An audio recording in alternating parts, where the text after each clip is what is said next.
घाटल के विकास का master plan भेजा, 60% पैसा मोदी जी उठाने वाले थे, मगर टीएमसी सरकार ने घाटल मास्टर प्लान को कचरा कर दिया। आप चिंता मत करिए, भाजपा की सरकार बनाइए, घाटल मास्टर प्लान को हम 1 साल के अंदर लागू कर बाढ़ की समस्या का निपटान करेंगे।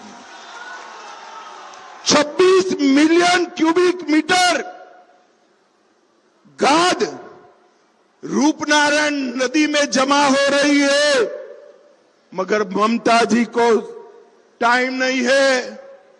वो तो भतीजे को मुख्यमंत्री बनाना चाहती है और कहती है भाजपा वाले आएंगे दिल्ली से राज चलेगा।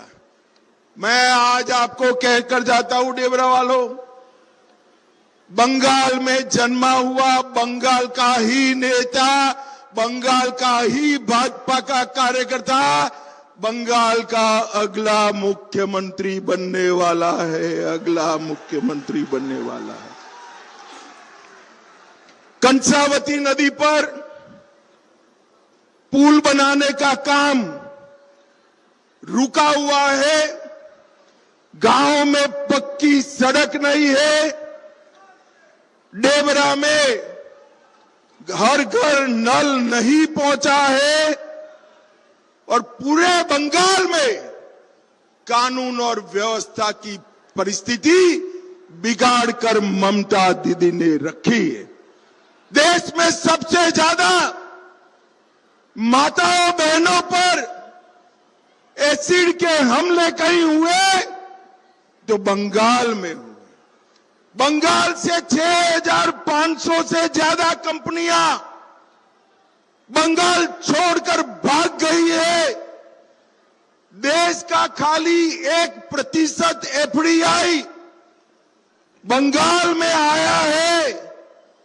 आप मोदी जी का समर्थन कर दो, हम बंगाल में औद्योगिकरण की शुरुआत कर बंगाल के युवा को बंगाल में ही नौकरी देने का काम भारतीय जनता पार्टी की सरकार करेगी।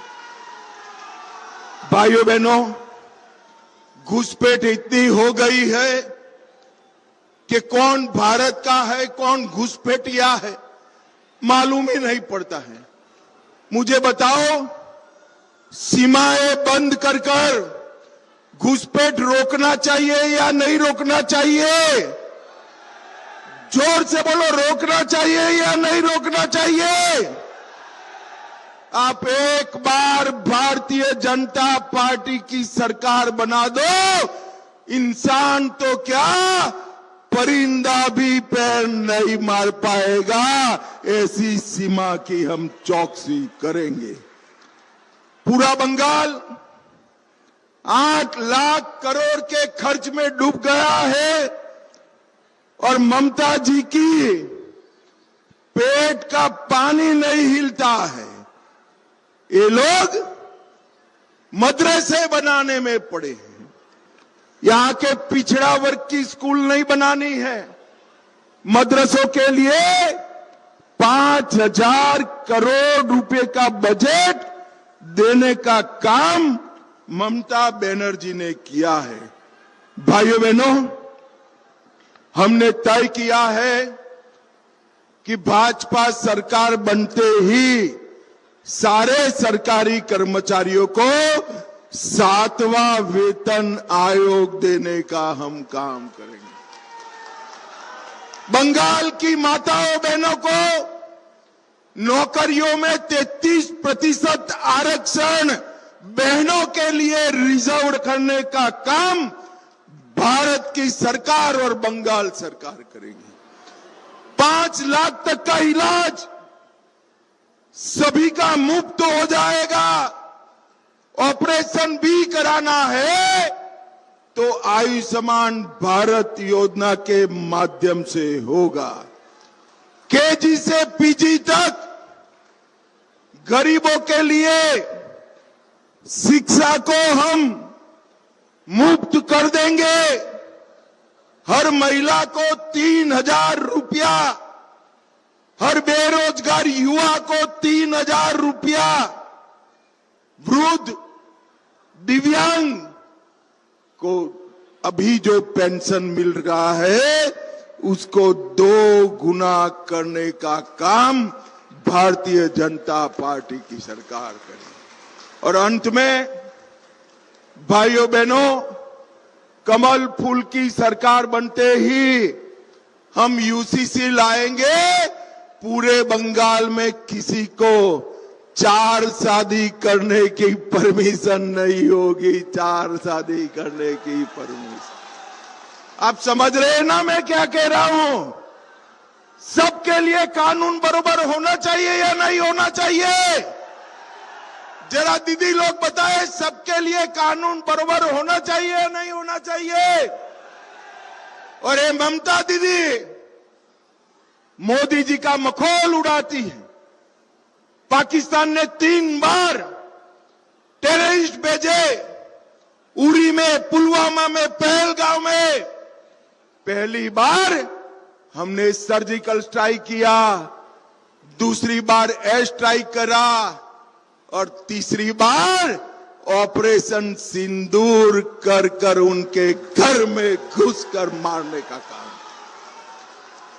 नरेंद्र मोदी जी ने पूरे देश को सुरक्षित किया है और बंगाल में ममता दीदी घुसपैठिए को सुरक्षित कर रही है। मुझे बताओ, देश को सुरक्षित करने वाले मोदी जी चाहिए या घुसपैठिए को बचाने वाली ममता दीदी चाहिए?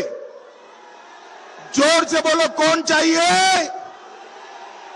भाइयों बहनों, ये ममता दीदी का एक ही उद्देश्य है, अपने भतीजे को मुख्यमंत्री बनाना। और मोदी जी का उद्देश्य है बंगाल के युवाओं को नौकरी देना, रोजगारी देना और बेकारी का भत्ता देना। मुझे बताओ, ये भतीजा सीएम बनना चाहिए क्या? जोर से बोलो, बनना चाहिए क्या? ये घुसपैठिए रोक पाएंगे? जोर से बोलो, रोक पाएंगे? भ्रष्टाचार रोकेंगे? कट मनी रोकेंगे? ये सब रोकने का काम केवल और केवल भारतीय जनता पार्टी कर सकती है। भारतीय जनता पार्टी। अंत में मैं इतना ही कह, 4 लोग आगे आ जाओ भाई, 4 लोग आगे आओ। हमारे चारों प्रत्याशियों को प्रचंड बहुमत से जिताना है। मुझे बताओ, जिताओगे क्या? अरे ऐसे नहीं, जोर से बोलो, जिताओगे? कमल के निशान पर बटन दबाओगे? देखो भाई, बटन तो यहां मेदिनीपुर में दबे, मगर इतने गुस्से से दबाना कि घुसपैठिया जहां पर भी हो उसको करंट लगे, ऐसे दबाना है। ये चारों लोगों को प्रचंड बहुमत से जिताना है। जो सहमत हो वो मेरे साथ दोनों हाथ उठाओ, जरा उठाइए दोनों हाथ। विजय के संकल्प की मुट्ठी बींचे और प्रचंड आवाज से बोलिए, जय श्री राम, जय जय श्री राम, भारत माता की वंदे वंदे।